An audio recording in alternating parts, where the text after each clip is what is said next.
మన ప్రభువును రక్షకుడైన యేసుక్రీస్తు వారి ప్రశస్తమైన నామానికి మీ అందరికీ వందనాలు, శుభాలు. అందరూ బాగున్నారమ్మా. దేవాదేవుడు మరి యొక్క నూతన దినం దయచేసిన దేవాదానికి వందనాలు చెల్లించుకుంటూ ఈ దినపు వాగ్దానం ధ్యానించుకుని ప్రార్థన చేసుకుని మన పనులు ప్రారంభించుకుందాం. ఈ దినపు వాగ్దానం, మనుషుల పోలిగా పుట్టి దాసుని స్వరూపం ధరించుకొని తను తాను రిక్తినిగా చేసుకున్నాను. ఫిలిప్పీయులకు రాసిన పత్రిక 2:7 ఈ వాగ్దానం రాయబడింది.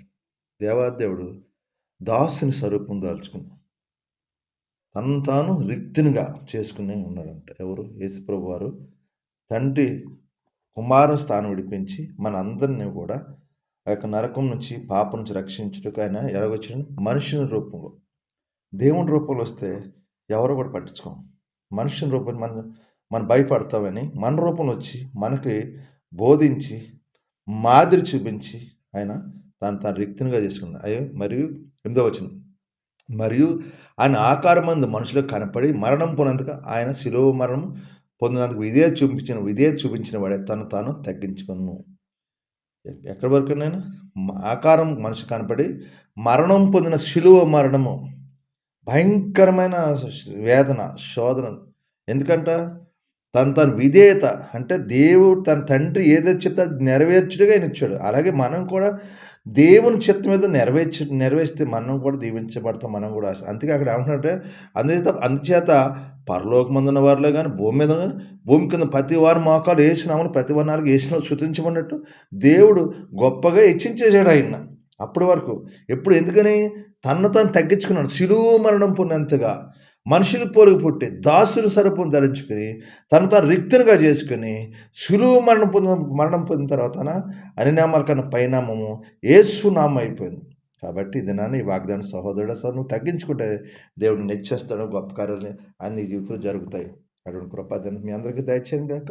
ఈ దినం ఈ వాగ్దానం ప్రార్థించండి. దేవుడు మిమ్మల్ని దీవించను గాక. ఈ సమయంలో మీ కొరకు ప్రార్థిస్తారు. మీరు నాతో ఏకీభవించండి. ప్రార్థన. సర్వాధికారమైన యేసు ప్రభా, కృపగలవాడ, కనికరపుండ, నీకు వందనాలు, స్తోత్రాలు.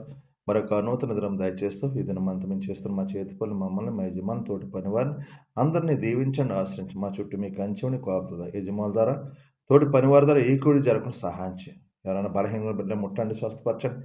హాస్పిటల్ ఐసీలు బిడ్డ ముట్టండి, స్వస్థపరచండి. పనులు లేకుండా మంచి పనులు తెచ్చండి. జీతాల విషయాలు కారించి అలా కుటుంబ సమస్యలతో బంధ విడుదల, అప్పులు బంధకాలను విడిపించండి. తాగుడు వ్యసనాలు దూరపరచండి. వివాహాలు జరిగే సహాయం చేయండి. ఎవరి కుమారు తల్లిదండ్రుల మాటలు లోబడి కృప దాయిచ్చమని చాదబడి చెల్లని మంత్రశక్తులతో బంధ విడుదల దాయించండి. కుటుంబంలో శాంతి, సమాధానం, నెమ్మది దయచి క్రిస్మస్ దినంలో ప్రతి కుటుంబంలో శాంతి నెలకు సమాధానం, నీ సమాధానం ప్రతి కుటుంబంలో దాయిచ్చమని అడుగుతుంది తండ్రి. ఈరోజు పుట్టినరోజు, పెళ్లి రోజు జరుగుతున్న ప్రతి బిడ్డని మీరు దీవించి ఆశ్రయించి కృప చూపించి ఇలాంటి పుట్టినరోజు, పెళ్లి రోజు నిన్న జరిపిన కృప ప్రతి బిడ్డకి దయచేసి కృప చూపించండి. యేసు పరిశుద్ధ నామమున అడుగుతున్నాను తండ్రి, ఆమేన్, ఆమేన్. అందరికి వందనాలు. దేవుడు మిమ్మల్ని కుటుంబాన్ని బహుగా దీవించి ఆశ్రయించును గాక. ఆమేన్. వందనాలు.